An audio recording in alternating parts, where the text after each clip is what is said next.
अस्सलाम वालेकुम। मेरा नाम विदा फातिमा है। जैसे कि आपको पता है कि पूरे पंजाब में कॉलेज टीचिंग इंटर्न्स की वैकेंसीज अनाउंस हुई हैं। तो आज की वीडियो में आपको बताऊंगी कि पूरे पंजाब में कितनी वैकेंसीज अनाउंस हुई हैं और इनकी एलिजिबिलिटी क्राइटेरिया क्या है, मिनॉरिटी कोटा क्या है, आपको स्टाइपेंड कितना मिलेगा और कब से लेकर कब तक अप्लाई करना है। चलें चलते हैं हमारे आज की टॉपिक की तरफ।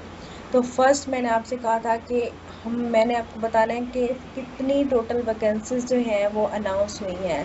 तो पूरे पंजाब में 8,084 वैकेंसीज जो हैं वो अनाउंस हुई हैं, जिसमें 5% कोटा मिनॉरिटी का है, 3% कोटा जो है डिसेबल कोटा का है एंड 0.5% कोटा जो है वो ट्रांसजेंडर के लिए अनाउंस किया गया है।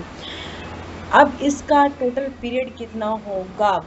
तो अगर आप एक ऐसे कॉलेज में अप्लाई कर रहे हैं जो कि इंटरमीडिएट लेवल का है, तो उसके लिए आपका जो पीरियड होगा वो 7th मंथ का होगा। ठीक है।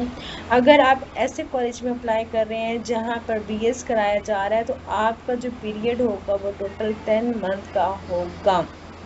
इसके अलावा इसके लिए कौन कौन सी टर्म्स एंड कंडीशंस रिक्वायर्ड है वो आपको बताती हूँ। फर्स्ट हमारे पास क्या है, क्वालिफिकेशन।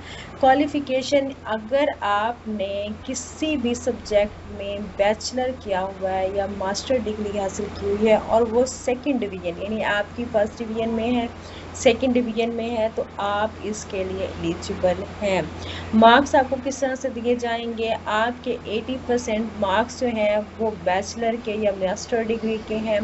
5% आपको एक्स्ट्रा मार्क्स दिए जाएंगे अगर आपकी डिग्री जो है बैचलर से या मास्टर से ज़्यादा होगी। इसके अलावा आपको 5% और मार्क्स दिए जाएंगे अगर आप एक पोजीशन होल्डर हैं, चाहे वो बोर्ड में है या यूनिवर्सिटी में।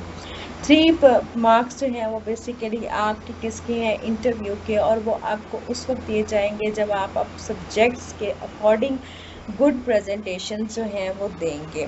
नेक्स्ट हमारे पास आ जाता है स्टाइपेंड। स्टाइपेंड अगर आप इंटरमीडिएट लेवल पर अप्लाई कर रहे हैं या फिर आप ग्रेजुएट यानी बीएस लेवल के कॉलेजेस में अप्लाई कर रहे हैं, दोनों में ही आपको स्टाइपेंड जो है वो 50,000 मिलेगा।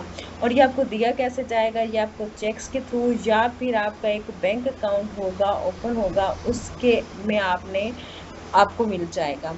नेक्स्ट हमारे पास कंडीशन है आपका पीरियड ऑफ प्लेसमेंट, यानी आप कितने टाइम के लिए हायर होंगे।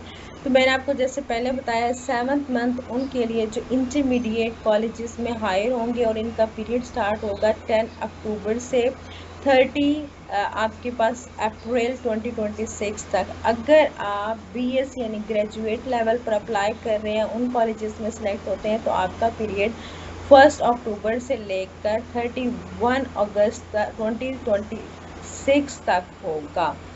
अब इसमें एक इम्पॉर्टेंट चीज़ बताई गई है कि अगर इन केस कोई सीटीआई की टीचर जो है वो ज्वाइन नहीं करती, तो उससे जो नेक्स्ट कैंडिडेट हैं वो जो एलिजिबल होंगे और उनको हायर कर लिया जाएगा। नेक्स्ट है लीव। तो आपको 2 लीव्स पर मंथ अलाउ होंगी जो कि आप ले सकते हैं।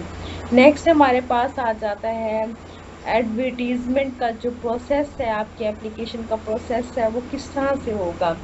तो सबसे पहले उन्होंने कहा है कि आप अप्लाई कर सकते हैं थ्रू ऑनलाइन पोर्टल, यानी यहाँ पर आपने अप्लाई करना है ऑनलाइन। इसमें कोई हार्ड कॉपी अलाउ नहीं होगी, कोई आपने फिजिकली नहीं जाना, आपने जस्ट पोर्टल पे अप्लाई करना है एंड वेट करना है कि आपकी मेरिट लिस्ट का अप्लाई कब से कब तक होगा। 16 सितंबर से स्टार्ट होगा और 19 सितंबर तक आप उसको अप्लाई कर सकते हैं।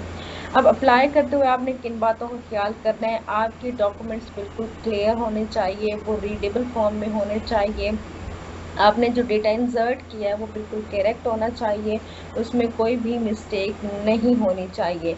अगर आपकी कोई मिस्टेक रह जाती है, आपका डेटा सही से अपलोड नहीं होता, तो आपकी एप्लीकेशन रिजेक्ट हो जाएगी। इस दफ़ा उन्होंने क्लियर कहा है कि अगर आपके डॉक्यूमेंट सही अपलोड नहीं होते तो हम समझेंगे कि आपने अपना डेटा हमसे हाइड किया है और हम आपको इस चीज़ के लिए सिलेक्ट नहीं करेंगे।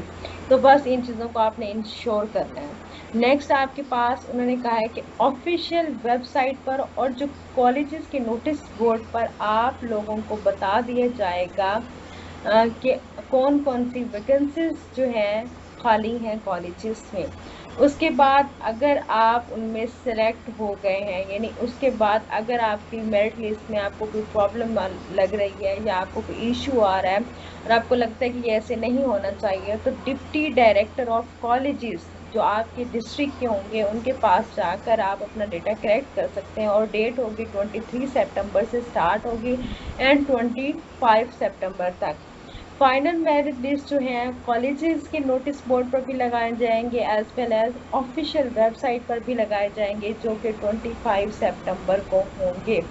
नेक्स्ट जो कॉलेजेस में बच्चे या जो टीचर्स जो हैं वो सेलेक्ट होंगे या शॉर्टलिस्ट कैंडिडेट होंगे, उनको जो इंटरव्यू के लिए कॉल लेटर दिए जाएंगे वो 3 दिन पहले दिए जाएंगे, यानी कि आपके जिस दिन इंटरव्यू है उससे 3 डेज पहले आपको बता दिया जाएगा कि आपका इंटरव्यू इस डे पर है। और वो डे स्टार्ट होंगे 29 सितंबर टू 1 अक्टूबर तक। List of candidate with marks, यानी आपके मार्क्स भी बिल्कुल साथ होंगे, वो आपका जो है 1 अक्टूबर 2025 की इवनिंग को आपके पास और डिप्टी डायरेक्टर्स के पास पहुंचा दी जाएगी। इसके अलावा जो है फाइनल मेरिट लिस्ट जो है वो आपकी 6 अक्टूबर 2025 को जो है लग जाएगी पोर्टल पर भी एंड इवन कॉलेजेस के नोटिस बोर्ड पर भी। आपकी ज्वाइनिंग डेट 7 होगी, यानी आपने वेरी नेक्स्ट डे आपने जाकर ज्वाइन करना है। अगर आप ज्वाइन नहीं करते विद इन 7 डे, अगर आप ज्वाइन नहीं करते तो आपसे जो नेक्स्ट कैंडिडेट मेरिट लिस्ट पर होगा उसको एलिजिबल कर दिया जाएगा और वो आपकी जगह पर ज्वाइन कर लेगा। नेक्स्ट हमारे पास अब मेरिट किस तरह से कैलकुलेट होगा आप लोग और आपकी परसेंटेज किस तरह से बनेगी वो मैं आपको बता देती हूँ। यहाँ पर आप देख सकते हैं कि HEC से फॉर्मूला, यानी उन्होंने क्या किया है, HEC से फॉर्मूला लिया है। अगर आपकी CGPA 3.63 से लेकर 4 है तो आपकी जो परसेंटेज बनेगी वो 90 to 100 बनेगी।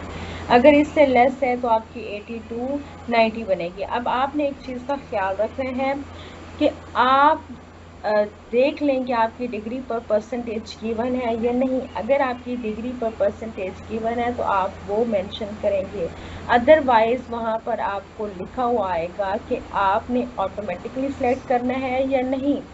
अगर आपकी परसेंटेज गिवन नहीं है तो आपने सेलेक्ट करना है ऑटोमेटिक। क्या सेलेक्ट करेंगे आप? ऑटोमेटिक। आप अपनी मार्क्स देंगे, अपनी CGPA देंगे और ऑटोमेटिकली कैलकुलेट करके वो आपको दे देगा। नेक्स्ट आपने इन सारी बातों का ख्याल करना है। सबसे पहले आपने अपनी प्रोफाइल क्रिएट करनी है। प्रोफाइल क्रिएट करने के बाद आपने अपने सारे डॉक्यूमेंट्स चेक कर लेने हैं।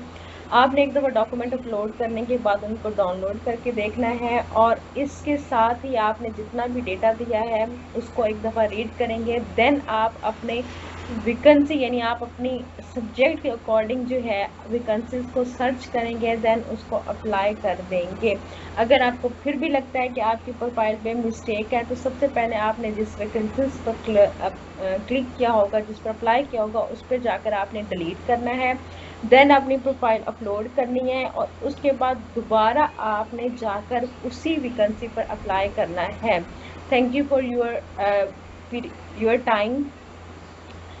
Keep watching, subscribe my channel. Thank you so much.